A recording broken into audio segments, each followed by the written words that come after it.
Eagle Pass, Texas, and you've been talking to some migrants in the area as well this morning. What's been the reaction? What are you seeing right now, Jorge? Because of Joe Biden's open borders. We as governors aim to do everything we can. Than they do in Texas for the time being. This is happening as a coalition of Republican governors prepares to head to the Texas border this weekend.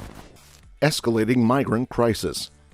In the wake of a sharp escalation in the migrant crisis, Mayor Eric Adams of New York City has issued a stark warning, claiming that the city is being overwhelmed by an influx of asylum seekers from the southern border and expressing uncertainty about how to address the issue. This alarming situation has been exacerbated by the actions of Texas Governor Greg Abbott, who has authorized the busing of over 90,000 migrants to so-called sanctuary cities across the U.S. since April 2022. The mayors of major cities like New York, Chicago, and Denver are grappling with the fallout from this surge in arrivals, particularly as they are faced with the challenge of accommodating and supporting these migrants upon their arrival. Frustrated by the unregulated influx of migrants arriving via rogue buses from Texas, city officials are taking drastic measures to regain control over the situation. Mayor Adams, for instance, has signed an executive order requiring all charter buses carrying asylum seekers into the city to comply with strict guidelines regarding when and where migrants can be dropped off, with severe penalties for violations including fines, jail time, and impoundment of buses. This move comes amidst a broader surge in southern border crossings, with border authorities encountering over 225,000 migrants along the U.S.-Mexico border in December alone, the highest monthly total recorded in over 2 decades.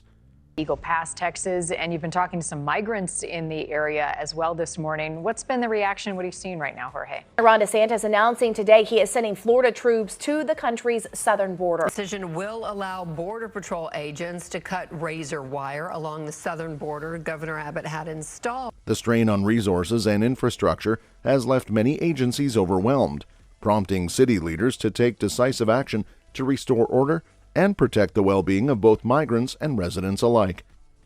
However, the enforcement of these measures is not without controversy.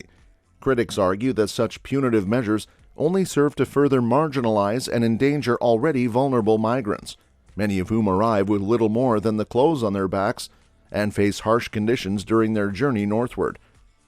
Pedro Rios of the American Friends Service Committee highlights the plight of migrants who are forced to strip themselves of warm clothing and personal belongings upon encountering Border Patrol agents, leaving them physically vulnerable and emotionally distraught.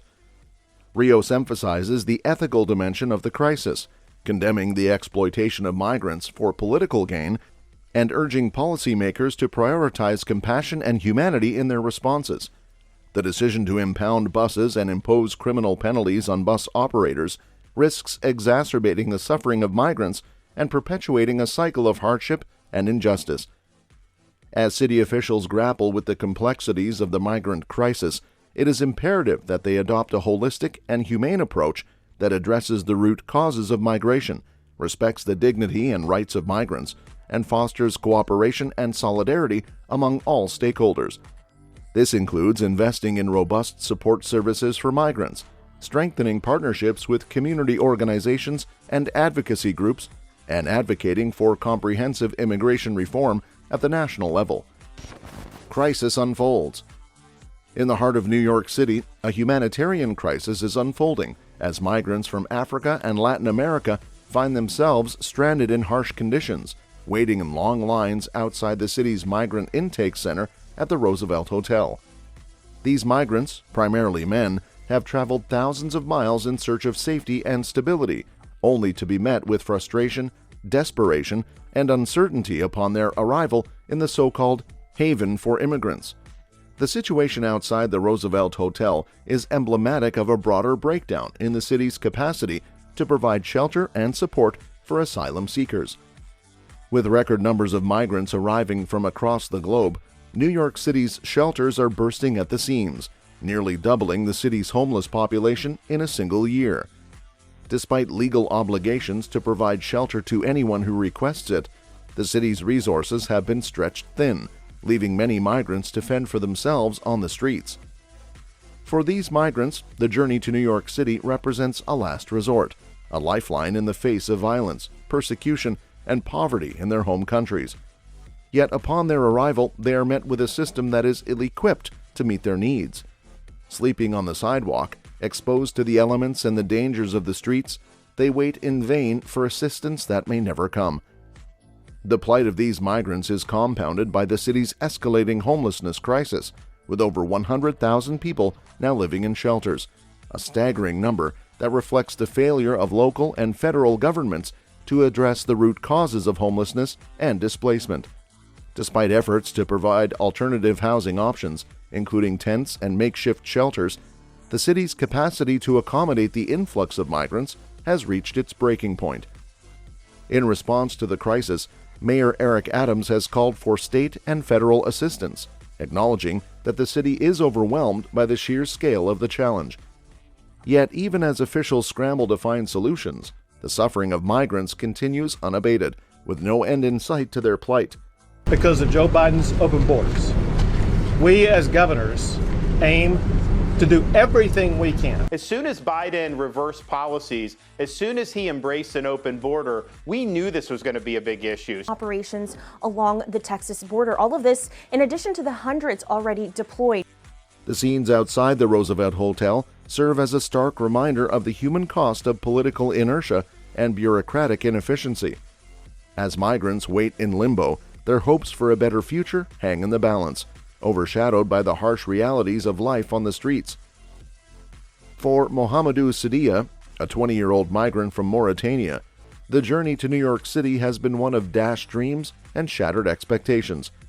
Standing outside the arrival center, he reflects on the irony of the cheerful sign welcoming migrants, a cruel reminder of the city's failure to live up to its promises of sanctuary and safety. As the crisis deepens, advocates and activists are calling for urgent action to address the root causes of migration and homelessness, from poverty and inequality to violence and persecution. Only through a coordinated and compassionate response can we hope to alleviate the suffering of migrants and build a more just and inclusive society for all. Political strife and humanitarian imperatives. The migrant crisis gripping New York City has prompted Mayor Eric Adams to take decisive action in an attempt to manage the overwhelming influx of asylum seekers. As overcrowded shelters and migrants sleeping on sidewalks becomes a common sight, the city faces immense pressure to address the humanitarian crisis unfolding on its streets.